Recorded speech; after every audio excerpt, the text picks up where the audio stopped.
بسم الله الرحمن الرحيم.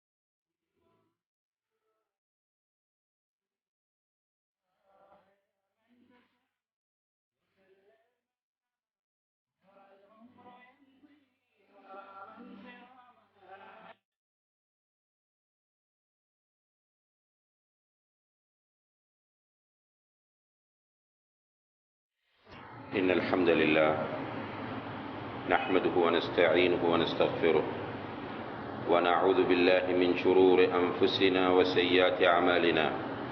من يهده الله فلا مضل له ومن يضلل فلا هادي له. وأشهد أن لا إله إلا الله وحده لا شريك له وأشهد أن محمدا عبده ورسوله. يا أيها الذين آمنوا اتقوا الله حق تقاته ولا تموتن إلا وأنتم مسلمون.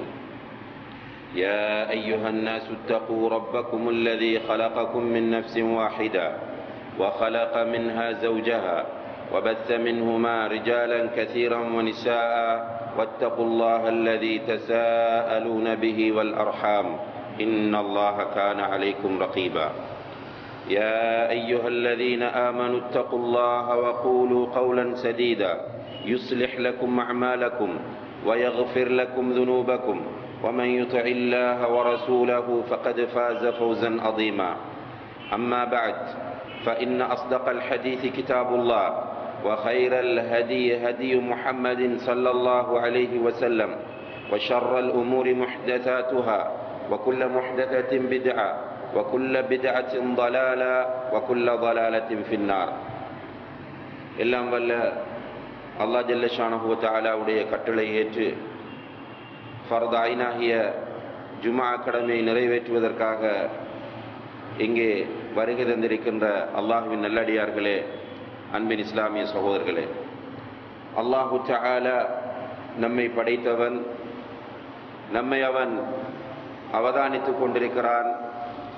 மீண்டும் அவனிடம் நாம் செல்ல வேண்டுமென்ற உறுதியான நம்பிக்கையோடு அவன் எவற்றையெல்லாம் நமக்கு ஏவியிருக்கின்றானோ அவற்றை நம்மால் முடியுமானவரை எடுத்து நடப்பதன் மூலமும், எவற்றையெல்லாம் தடை செய்திருக்கின்றானோ அவற்றை முற்றுமுழுதாக தவிர்ந்து கொள்வதன் மூலமும் அவனை பயந்து கொள்ள வேண்டும் என்று எனக்கும் உங்களுக்கும் நான் நினைவூட்டிக் கொள்கின்றேன்.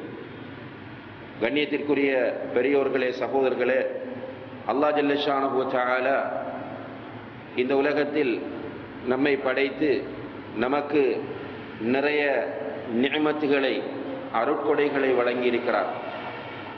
இதை பற்றி அல் குர்ஆனிலே அவன் சொல்லும் போது வ இன் தஉது நிஅமத்தல்லாஹி லா துஹ்ஸூஹா, அல்லாஹ் உங்களுக்கு தந்திருக்கிற நிஅமத்துகளை நீங்கள் எண்ண ஆரம்பித்தால் உங்களால் எண்ணி முடிக்க முடியாது என்று சொல்கிறார். அந்த அளவு நிறைய நிஅமத்துகளை அல்லாஹு தஆலா நமக்கு தந்திருக்கிறார். அவ்வாறு அவனால் நமக்கு வழங்கப்பட்ட சில நிஅமத்துகளை அவன் அல் குர்ஆனிலே சுட்டி காட்டுகிறார்.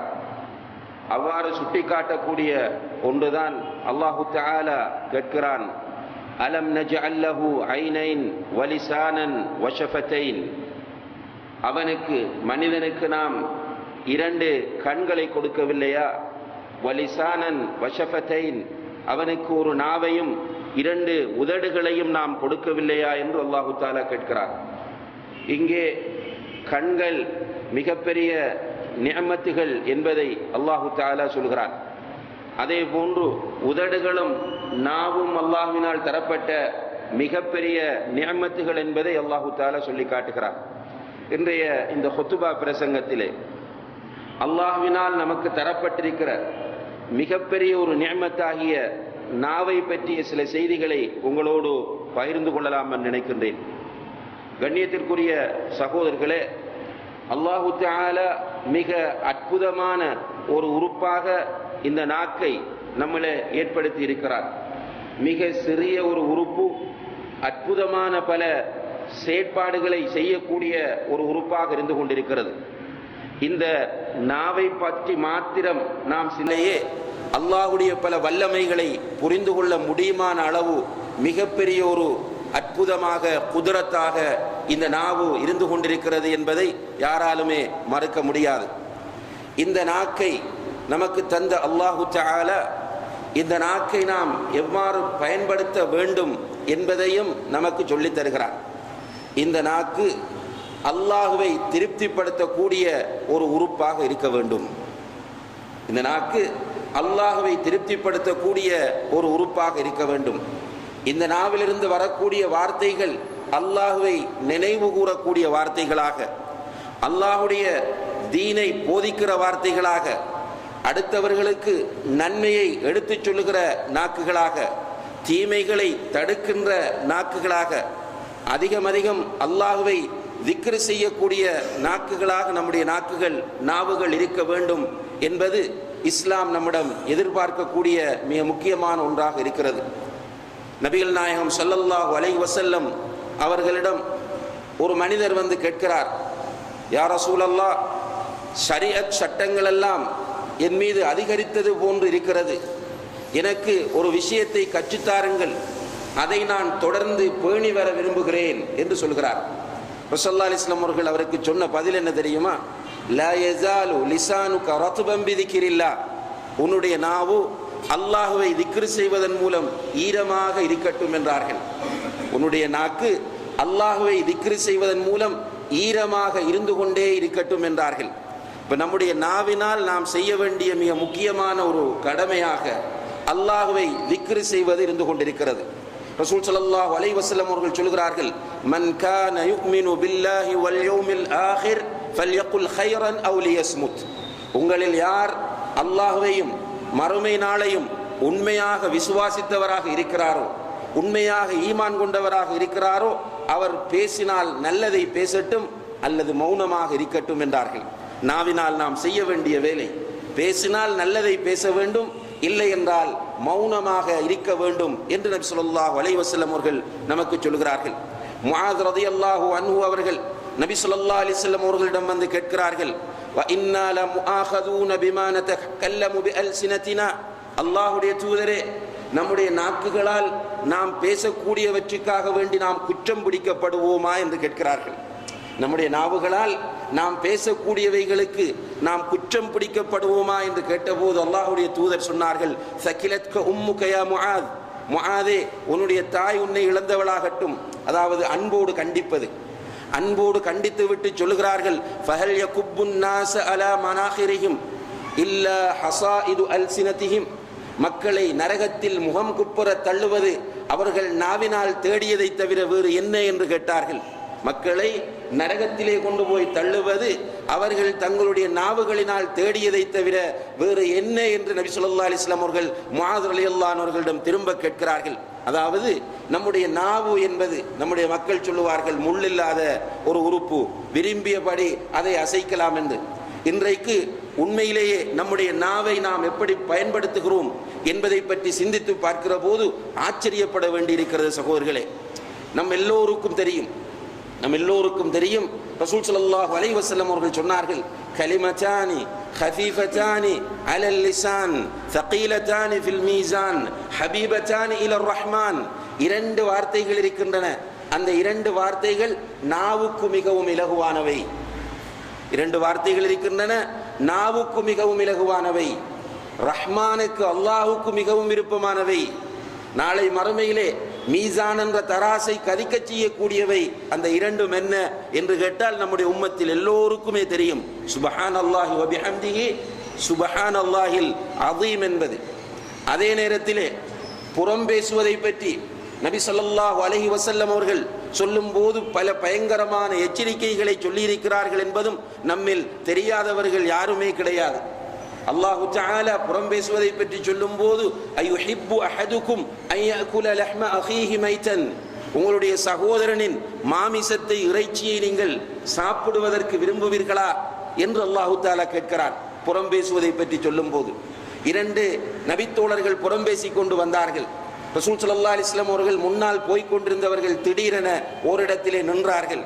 அந்த இடத்திலே பல நாட்களுக்கு முன்னால் இறந்து போய் புழு பிடித்து துர்வாடை வீசி கொண்டிருந்த ஒரு ஆடு கிடக்கிறது. ரசூல் ஸல்லல்லாஹு அலைஹி வஸல்லம் அவர்கள் நின்றவர்கள் இப்போது புறம் பேசி கொண்டு வந்த அந்த 2 பேரும் எங்கே என்று கூப்பிட்டார்கள். 2 பேரும் பயந்து கொண்டு முன்னால் வருகிறார்கள். அல்லாஹ்வுடைய தூதர் அவர்கள் 2 பேரை பார்த்து சொன்னார்கள், 2 பேரும் இந்த ஆட்டை சாப்பிடுங்கள் என்றார்கள்.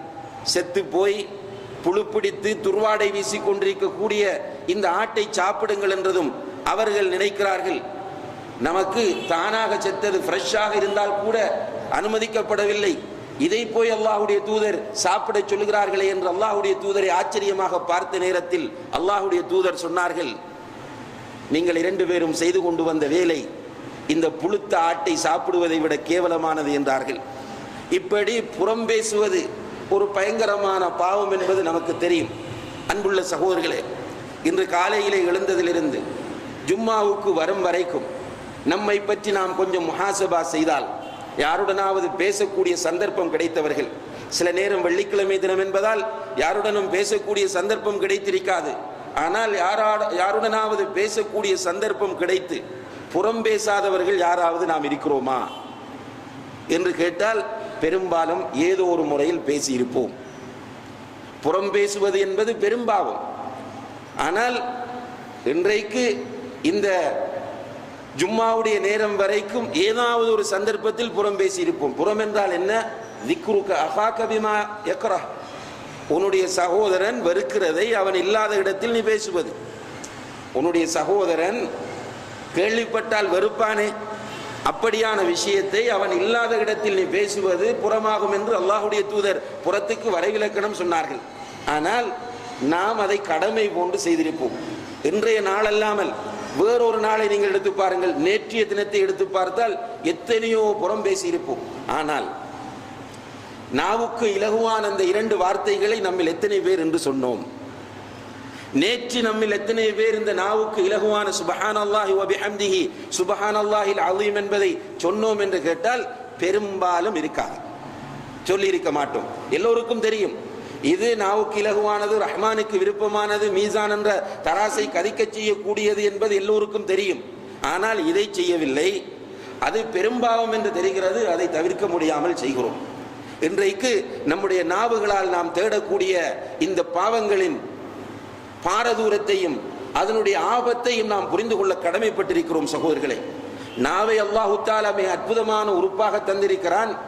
இந்த நாவு முள்ளில்லாதது என்பதற்காக வேண்டி, எலும்பில்லாதது என்பதற்காக வேண்டி நினைத்தபடி நினைத்ததையெல்லாம் பேசிக்கொண்டிருக்க இஸ்லாம் அனுமதிக்கவில்லை. இந்த நாவினால் இடம்பெறக்கூடிய பல தீமைகளை அல் குர்ஆனும் ஹதீஸும் பட்டியலிடுகிறது.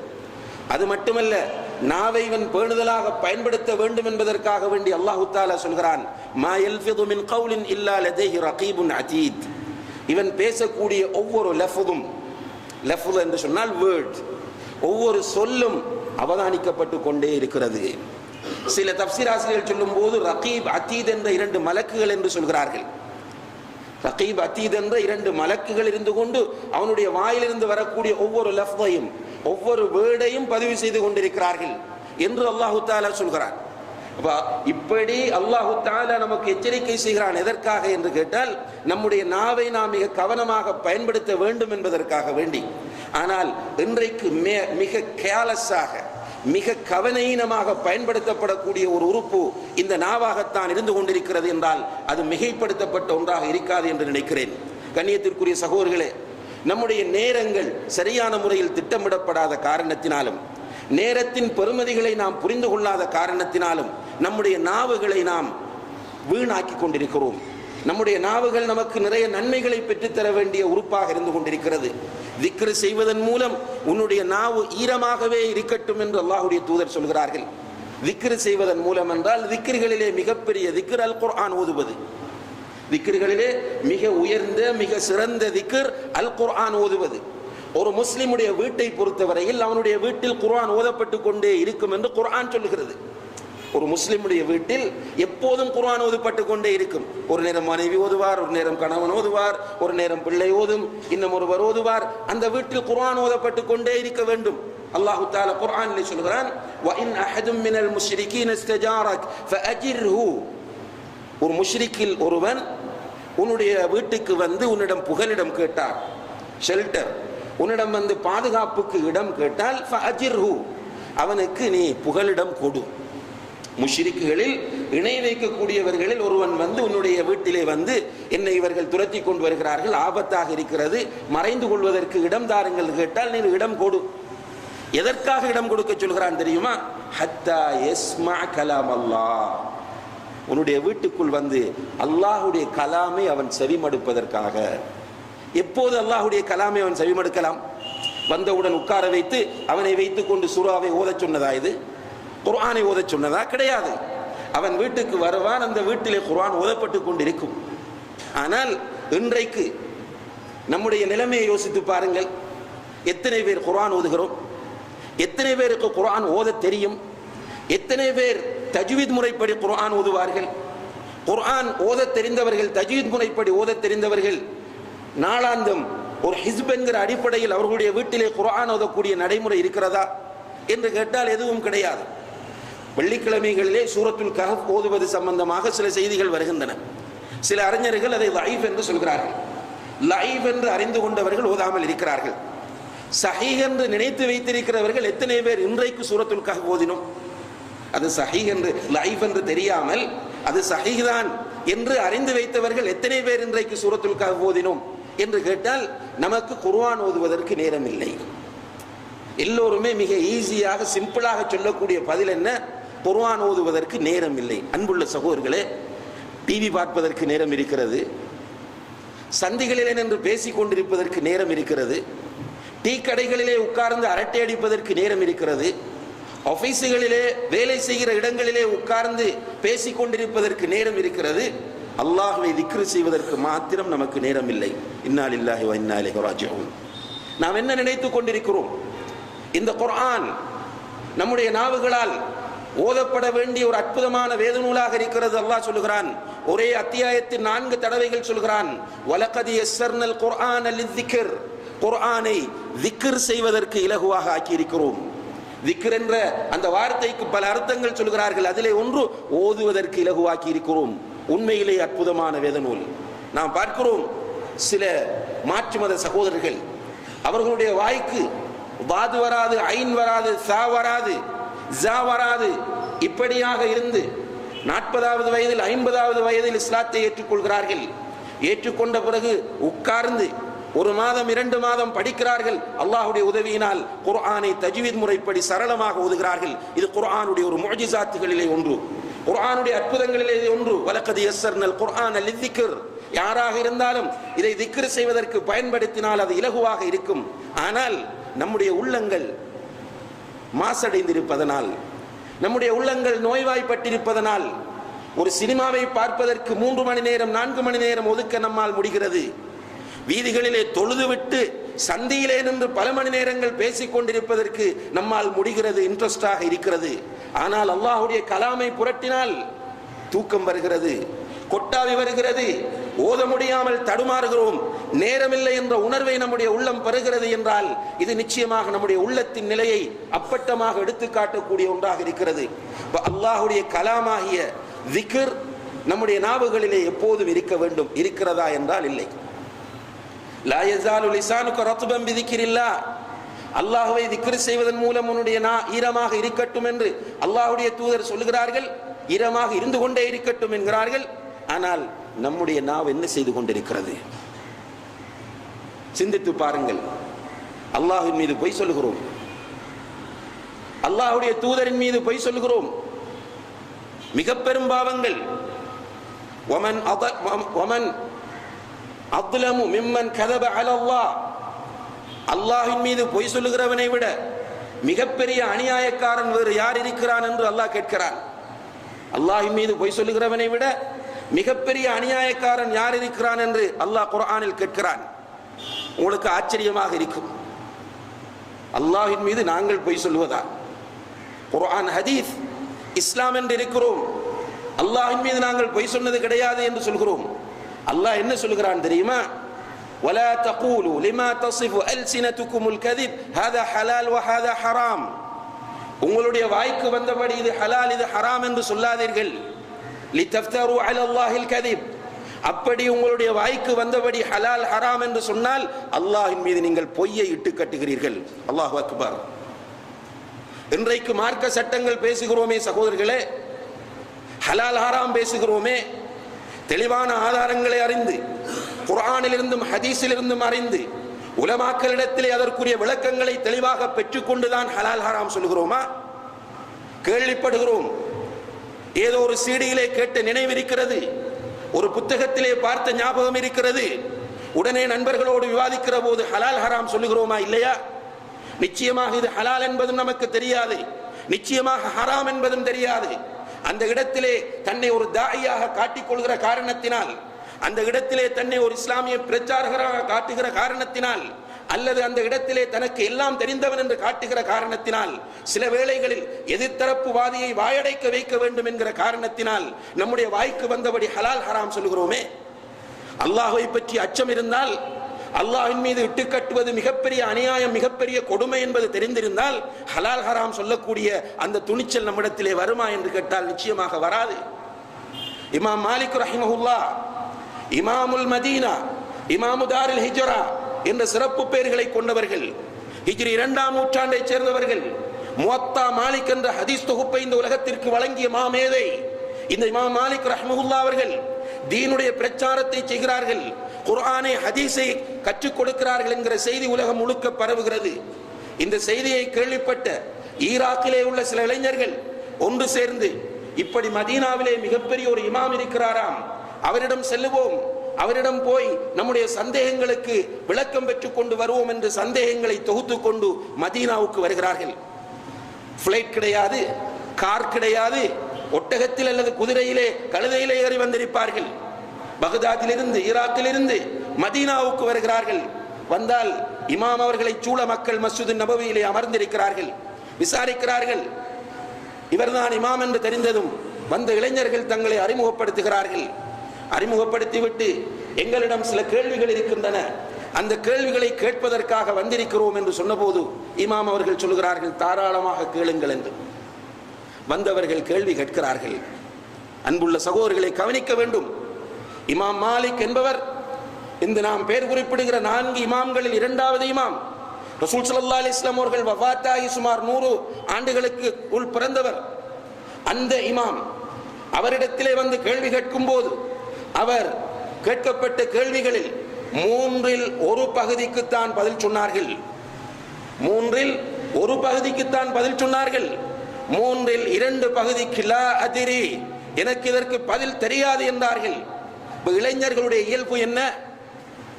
இமாம் என்று அழைத்து வந்தீர்கள், கேள்வி கேட்டால் தெரியாது என்று சொல்கிறார் என்றுதானே சொல்வார்கள். அப்படித்தான் அங்கிருந்து வந்த இளைஞர்களும் தங்களுக்குள் பேசிக் கொள்வதை அவதானித்த இமாம் அவர்கள் சொன்னார்கள், நீங்கள் போங்கள், போகிற வழிகளில் எல்லாம் இவரை நம்பி வந்தோம், இவர் பதில் சொல்லவில்லை என்று சொல்லிக்கொண்டு செல்லுங்கள். நீங்கள் கேட்கிற கேள்விகளுக்கெல்லாம் நான் பதில் சொல்லி என்னுடைய முதுகை நீங்கள் நரகத்தின் பாலமாக ஆக்க பார்க்கிறீர்களா என்று கேட்டார்கள். நீங்கள் கேட்கிற கேள்விக்கெல்லாம் நான் பதில் சொல்ல, அதை வைத்து நீங்கள் என்னுடைய முதுகை நரகத்தின் பாலமாக ஆக்கப் போகிறீர்களா என்று கேட்டார்கள். கண்ணியத்திற்குரிய சகோதரர்களை சிந்தித்து பாருங்கள் பதிலை. மறுமையை நம்பியதனால் வந்த பதில் இது. அல்லாஹ்வின் மீது உள்ள அச்சத்தினால் வந்த பதில் இது. தெரியாத ஒன்றை தனக்கு தெரிந்தது போன்று காட்டிக்கொள்வது, தெரியாத ஒன்று மிக தெளிவாக எனக்கு தெரியும், உங்கள் ஒவ்வொருவருக்கும் தெரியும், இதிலே எனக்கு தெளிவான அறிவு இருக்கிறதா இல்லையா என்று. எந்த ஒரு பிரச்சனை வந்தாலும் உங்களுடைய மனச்சாட்சி இடத்திலே நீங்கள் கேளுங்கள், இதற்கு எனக்கு பதில் தெரியுமா தெரியாதா என்று. தெரியாது என்றால் மௌனம் காருங்கள். அதிலே அதை நீங்கள் தூக்கி பிடித்து சமுதாயத்திலே ஃபித்னாக்களை உண்டு பண்ணாதீர்கள். அது எதுவாக இருந்தாலும் சரி, குர்ஆனோடு சம்பந்தப்படட்டும், ஹதீஸோடு சம்பந்தப்படட்டும், அகீதாவோடு தொடர்பாக இருக்கட்டும், ஃபிக்ஹோடு தொடர்பாக இருக்கட்டும், அஹ்லாக்கோடு தொடர்பாக இருக்கட்டும், எதுவாக இருந்தாலும் உங்களுக்கு உங்களை தெரியும். நம் ஒவ்வொருவருக்கும் நம்முடைய தரம் தெரியும். என்னுடைய தரம் உங்களுக்கு தெரியாமல் இருக்கலாம், உங்களுடைய தரம் எனக்கு தெரியாமல் இருக்கலாம். ஆனால் என்னுடைய நிலை என்ன என்பது நிச்சயமாக எனக்கு தெரியும், உங்களுடைய நிலை என்ன என்பது உங்கள் ஒவ்வொருவருக்கும் தெரியும். எனவே இந்த விஷயத்தில், இந்த தலைப்பில் நான் பேசுவதற்கு, நான் தீர்ப்பு சொல்வதற்கு, அடுத்தவனை வழிகெடுப்பதற்கு, அடுத்தவன் தவறு செய்கிறான் என்று ஜட்ஜ்மென்ட் பண்ணுவதற்கு எனக்கு தகுதி இருக்கிறதா என்பதை பாருங்கள். இல்லை என்றால் அல்லாஹ்வின் மீது இட்டு கட்டுகிறீர்கள், அல்லாஹ்வுடைய தூதரின் மீது பொய் சொல்லுகிறீர்கள். கண்ணியத்திற்குரிய சகோதரர்களே, அல்லாஹ்வை பயந்து கொள்ளுங்கள், மறுமையை விசுவாசியுங்கள். மறுமையிலே நாம் எல்லோரும் அல்லாஹ்விடத்திலே போய் நிற்க வேண்டும் என்பதை மறந்து விடாதீர்கள். இந்த உலகம் நிரந்தரமானது என்று நினைக்காதீர்கள். இந்த உலகம் நிச்சயமாக ஒரு நாள் அழியக்கூடியது. எல்லோரும் ரப்புல் ஆலமீனுக்கு முன்னால் அவனுடைய நீதிமன்றத்திலே நிர்வாணமாக நிற்க வேண்டி வரும் என்பதை மாத்திரம் மறந்து விடாதீர்கள். இந்த உலகத்திலே மிகப்பெரிய கொம்பனாக இருந்த ஃபிரௌனும் கடைசி நேரத்தில் இந்த யதார்த்தத்தை புரிந்து கொள்ளக்கூடிய நிலை உருவாகியது என்பதை அல்லாஹ் தஆலா குர்ஆனிலே சொல்லி காட்டுகிறான். எனவே நம்முடைய நாவுகள் எச்சரிக்கை. நாவுகள் எலும்பு இல்லை என்பதற்காக, முள்ளில்லை என்பதற்காக என்னுடைய நாவு என்ற உரிமையோடு நாம் நாவை பயன்படுத்தக்கூடாது சகோதரர்களே. நம்முடைய நாவினால் நாம் செய்யக்கூடிய இன்னும் ஒரு மிகப்பெரிய ஆபத்து தான் அடுத்தவர்களுடைய மானங்கள் விஷயத்தில் கை வைப்பது. டேஸ்டாக இருக்கிறது, டேஸ்ட். அடுத்தவன் விபச்சாரம் செய்கிறான், அடுத்தவன் திருடுகிறான், அடுத்தவன் பொய் சொல்லுகிறான், அடுத்தவன் முனாஃபிக், அடுத்தவன் அப்படி இப்படி என்று தொழுதுவிட்டு உட்கார்ந்து பள்ளி வாசலுக்குள்ளும் பள்ளிக்கு வெளியும் ஏன் அல்லாஹ்வை வணங்குவதற்காக வழிகாட்டுகிறோம் வாருங்கள் என்று அழைத்து அந்த வகுப்புகளிலும் அதற்காக வேண்டி உருவாக்கப்பட வேண்டிய இன்டர்நெட்டுகளிலும் அடுத்தவனுடைய மானத்தை பற்றி எழுதுவதும், மானத்தை போக்குவதும், மானத்தை பற்றி பேசுவதும், அதை படிப்பதும் கேட்பதும் டேஸ்டாக இருக்கிறது. ஆனால் விளைவு ஆபத்து.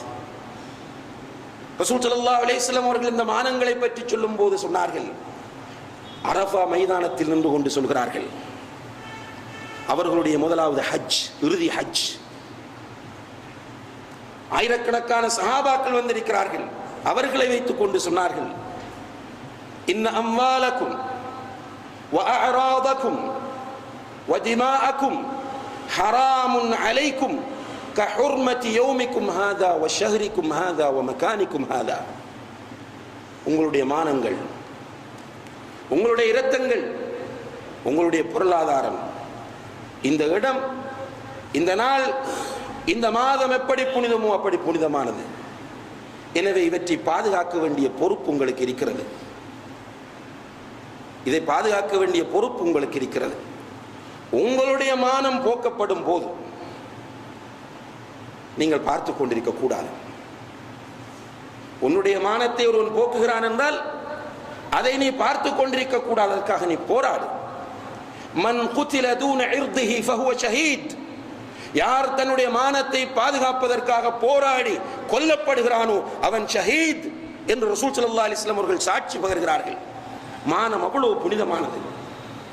எனவேதான் ரசூல் ஸல்லல்லாஹு அலைஹி வஸல்லம் அவர்களை ஜிப்ரீல் அலைஹிஸ்ஸலாம் அவர்கள் மிஅராஜ் அழைத்து செல்லும் போது நரகத்தை எட்டி பார்க்கிறார்கள். அதிலே ஒரு கூட்டம் பயங்கரமான முறையில் தங்களுக்கு தாங்களே வேதனை செய்து கொண்டிருக்கிறார்கள். பெரிய நகங்கள், செம்பாலான நகங்கள். சாதாரணமாக நகம், நம்முடைய நகம் வளர்ந்திருந்தாலேயே பார்ப்பதற்கு பயங்கரமாக இருக்கும். அந்த மக்களுக்கு செம்பாலான நகங்கள். அந்த நகங்களால் தங்களுடைய முகங்களையும் மார்புகளையும் அவர்கள் கீறி கிழிக்கிறார்கள். இப்படி கிழிப்பதை பார்த்த ரசூல் ஸல்லல்லாஹு அலைஹி வஸல்லம் அவர்கள் அதிர்ச்சி அடைந்து ஜிப்ரீல் அலைஹிஸ்ஸலாம் அவர்களிடம் கேட்கிறார்கள், ஜிப்ரீலே இது என்ன இது? ஜிப்ரீல் அலைஹிஸ்ஸலாம் அவர்கள் சொன்னார்கள், இவர்கள்தான் உன்னுடைய உம்மத்தில் அடுத்தவர்களுடைய மானங்களை போக்கி திரிந்தவர்கள். நஅஊது பில்லாஹி மின்ஹா. இவர்கள்தான் உன்னுடைய உம்மத்தில் அடுத்தவர்களுடைய மானங்களை போக்கி திரிந்தவர்கள். கண்ணியத்திற்குரிய சகோதரர்களே, மறுமையை பற்றி இந்த நம்பிக்கை நமக்கு இருந்தால், அல்லாஹ்வுடைய தூதர் சொல்லக்கூடிய இந்த செய்தியில் நமக்கு விசுவாசம் இருக்குமாக இருந்தால், தப்பி தவறி நம்மால் ஒருவனுடைய மானம் போக்கப்பட்டிருந்தால் அதற்காக எவ்வளவு வேதனைப்படுவோம். ஆனால் இன்றைக்கு பெருமை பாராட்டுகிறோம். நபிகள் நாயகம் ஸல்லல்லாஹு அலைஹி வஸல்லம் அவர்கள் மஸ்ஜிதிலே சஹாபாக்களோடு உட்கார்ந்திருக்கிறார்கள். மாஇஸ் இப்னு மாலிக் ரலியல்லாஹு அன்ஹு என்கிற நபித்தோழர் வருகிறார். வந்தவர் நிலை குலைந்து அல்லாஹ்வுடைய தூதரிடம் சொல்கிறார், தஹிர்னி யா ரசூலல்லாஹ், அல்லாஹ்வுடைய தூதர் என்னை பரிசுத்தப்படுத்துங்கள் என்கிறார். அவர் சொன்னது அல்லாஹ்வுடைய தூதருக்கு புரிந்தது. இருந்தாலும் அல்லாஹ்வுடைய தூதர் சொன்னார்கள், இர்ஜி வதுபு இலல்லாஹ், போய் அல்லாஹ்கிட்ட தௌபா செய் என்றார்கள்.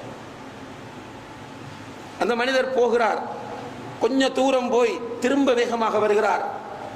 தஹிர்னி யா ரசூலல்லாஹ், அல்லாஹ்வுடைய தூதர் என்னை பரிசுத்தப்படுத்துங்கள் என்கிறார். ரசூலுல்லாஹி அலைஹி வஸல்லம் அவர்கள் மீண்டும் சொன்னார்கள், இர்ஜி வதுபு இலல்லாஹ், திரும்பி போய் தௌபா செய் என்றார்கள். திரும்ப போறார். கொஞ்சம் தூரம் போகும்போது திரும்ப வரார். மீண்டும் வந்து சொல்கிறார், யா ரசூலல்லாஹ் தஹிர்னி, என்னை பரிசுத்தப்படுத்துங்கள் என்கிறார். ரசூலுல்லாஹி அலைஹி வஸல்லம் அவர்கள் ஆரம்பத்தில் சொன்னது போன்று சொல்கிறார்கள். போகிறார். போய் திரும்ப வருகிறார் 4வது தடவை. வந்து தஹிர்னி யா ரசூலல்லாஹ், அல்லாஹ்வுடைய தூதரை என்னை பரிசுத்தப்படுத்துங்கள் என்ற போது அல்லாஹ்வுடைய தூதர் கேட்டார்கள், மிம்ம, எதிலிருந்து பரிசுத்தப்படுத்த என்று கேட்டார்கள். அவர் சொன்னார், யா ரசூலல்லாஹ் மினஸ் ஸினா, விபச்சாரம் செய்து விட்டேன் யா ரசூலல்லாஹ் என்றார். ரசூலுல்லாஹி அலைஹி வஸல்லம் அவர்கள் உடனே கேட்கிறார்கள், அபிஹி ஜுனூன், இவருக்கு என்ன பைத்தியமா என்று கேட்டார்கள். நன்றாக சஹீஹ் முஸ்லிமில் வரக்கூடிய ஹதீஸ் இது. அபிஹி ஜுனூன், இவருக்கு பைத்தியமா என்று கேட்டார்கள். சஹாபாக்கள் சொன்னார்கள், இல்லை யா ரசூலல்லாஹ். இப்போ கேட்டாங்க, இவர் போதை அருந்தி இருக்கிறாரா, மதுபானம் அருந்தி இருக்கிறாரா என்று கேட்டார்கள். ஒரு சஹாபி வாயை கொண்டு போய், மூக்கை கொண்டு போய் வாயிடம் வைத்து நுகர்ந்து பார்த்து விட்டு சொல்கிறார், யா ரசூலல்லாஹ், இவர் போதை அருந்தவும் இல்லை என்று. உடனே ரசூலுல்லாஹி அலைஹி வஸல்லம் அவர்கள் சொன்னார்கள், அவர் ஏற்கனவே திருமணம் முடித்தவர், இவரை கல்லால் எறிந்து கொலை செய்யுங்கள் என்றார்கள். இவரை கல்லால் எறிந்து கொலை செய்யுங்கள் என்றார்கள். முதலாவது கல்லறிந்து தண்டனை நிறைவேற்றப்படுவது இவரில் தான். எனவே சஹாபாக்கள் எப்படி நிறைவேற்றுவது என்று தெரியாமல் இவரை பள்ளிக்கு வெளியே கொண்டு வந்து கல்லால் எறிகிறார்கள். அன்புள்ள சகோதரர்களே, எப்படிப்பட்ட பலசாலியாக இருந்தாலும் கல்லால் எறியும் போது ஒரு கல்லை 2 கல்லை தாங்க முடியும், அதற்கு பிறகு முடியாது. ஓடுகிறார் நபித்தோழர் மாயிஸ் ரலியல்லாஹு அன்ஹு. ஓட ஓட பின்னால் சென்று எறிகிறார்கள். அவர் வேகமாக ஓடுகிறார். ஒரு நபித்தோழர் அவரை மடக்கி பிடித்து விடுகிறார். அவர் பிடித்துக் கொள்ள மற்றவர்கள் எறிந்தவரை கொலை செய்கிறார்கள். ரசூல் ஸல்லல்லாஹு அலைஹி வஸல்லம் அவர்களிடம் வந்து இதை முறையிடும் போது அந்த பிடித்து கொடுத்த சஹாபி சொல்கிறார், யா ரசூலல்லாஹ், இவர் வேகமாக ஓடினார் என்று சொல்லும் போது அல்லாஹ்வுடைய தூதர் சொன்னார்கள், அவரை நீங்கள் ஓட விட்டிருக்கலாம் அல்லவா என்றார்கள். அல்லாஹ் அக்பர். அவரை நீங்கள் ஓட விட்டிருக்கலாம் அல்லவா, கல்லெறிந்து கொல்லுங்கள் என்று சொன்னவர்கள் அவர் வேகமாக ஓடினார் என்று சொல்லும் போது நீங்கள் அவரை ஓட விட்டிருக்கலாம் அல்லவா என்றார்கள். நான் தான் அவரை மடக்கி பிடித்து கொடுத்தேன் என்ற போது அல்லாஹ்வுடைய தூதர் சொன்னார்கள், நீ உன்னுடைய ஆடையினால் அவரை மறைத்திருக்க கூடாதா என்றார்கள். அன்புள்ள சகோதரர்களே, இதுதான் ரஹ்மத்துல் லில் ஆலமீன் முஹம்மது ஸல்லல்லாஹு அலைஹி வஸல்லம் அவர்கள் காட்டி தந்த தீன். சகோதரர்களே, உன்னுடைய ஆடையினால் நீ அவரை மறைத்திருக்க கூடாதா என்று கேட்டார்கள். இன்றைக்கு அடுத்தவன் விபச்சாரி என்று சொல்வதும் அடுத்தவனை மானபங்கப்படுத்துவதும் ஒரு டேஸ்டான ருசியான விஷயமாக ஆக்கப்பட்டு இதுதான் தீன் என்று இந்த சமுதாயத்திலே காட்டப்பட்டு கொண்டிருக்கிறது என்றால் இது எப்படி சகோதரர்களே இந்த ரஹ்மத்துல் லில் ஆலமீன் முஹம்மது ஸல்லல்லாஹு அலைஹி வஸல்லம் அவர்கள் காட்டிய தீனாக முடியும்? நிச்சயமாக இது வழிகேடு சகோதரர்களே. இப்படியான வழிகேட்டிலிருந்து, ஆபத்திலிருந்து உங்களுடைய நாவுகளை, என்னுடைய நாவை நாம் பாதுகாத்துக் கொள்ள வேண்டிய தேவை இருக்கிறது.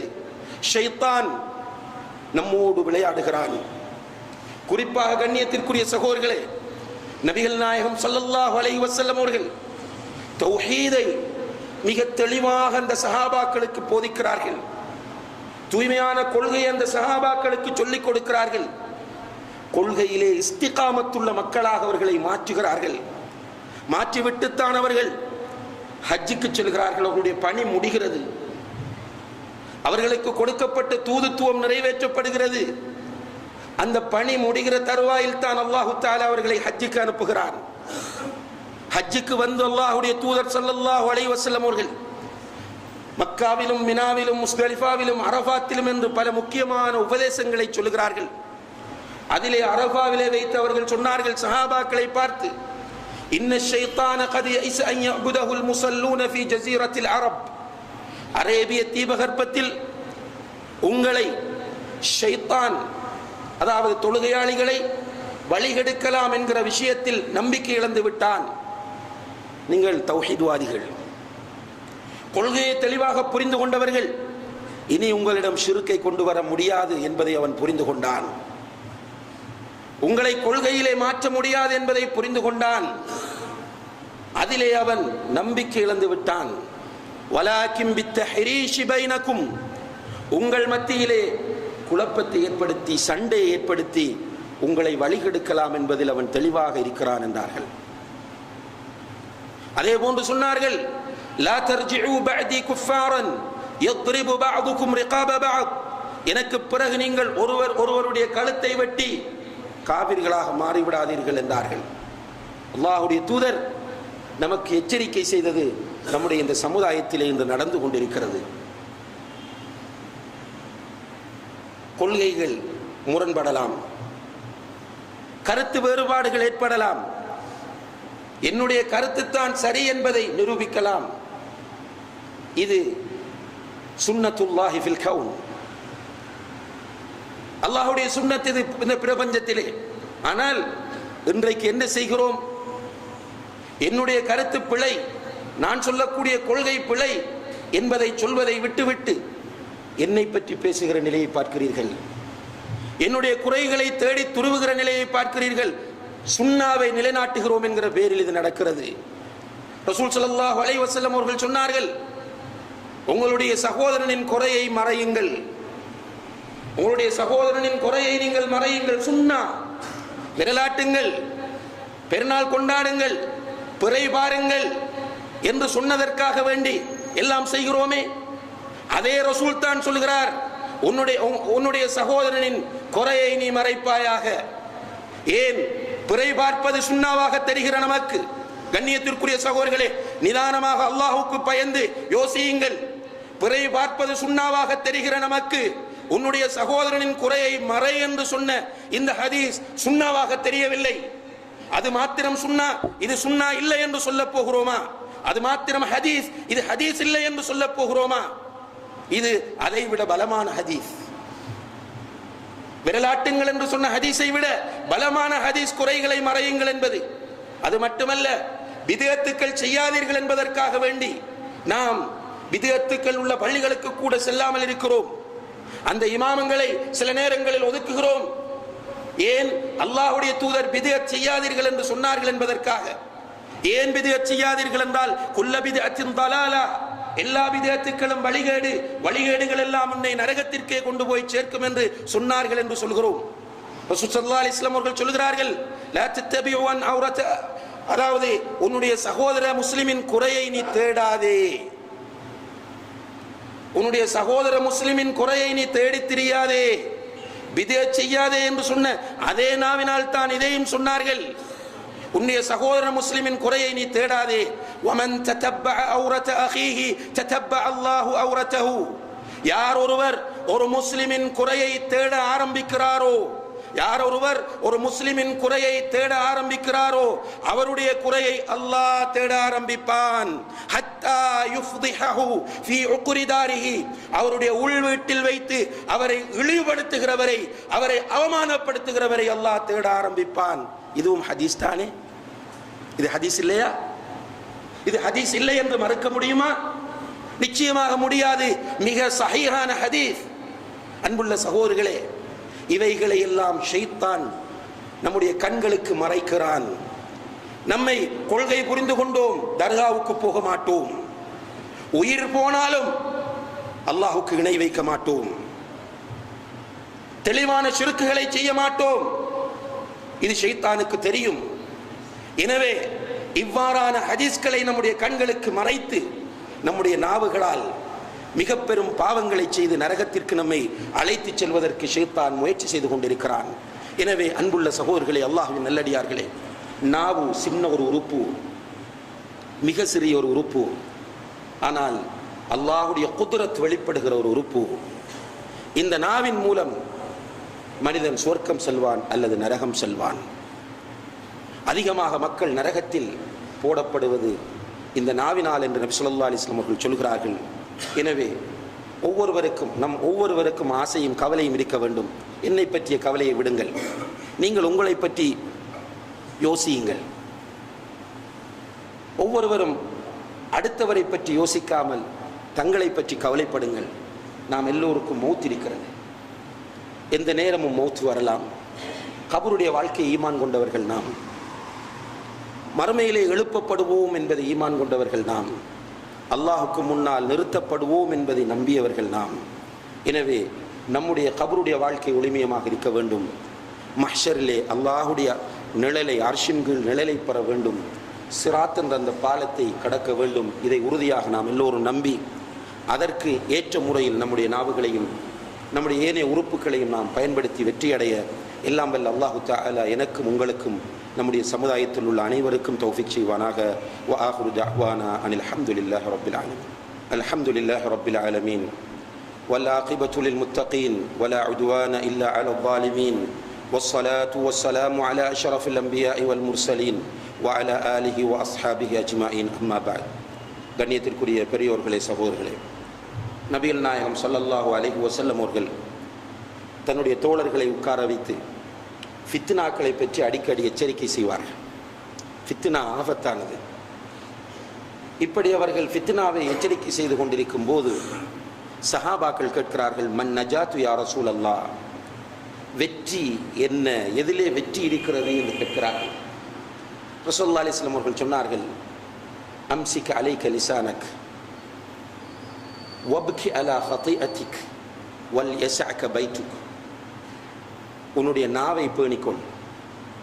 ஃபித்னாவை பற்றி அல்லாஹுடைய தூதர் பேசிக்கொண்டிருக்கும் போது சஹாபாக்கள் ஃபித்னாவிலிருந்து பாதுகாப்பு பெறக்கூடிய வழிகளை கேட்கிறார்கள்.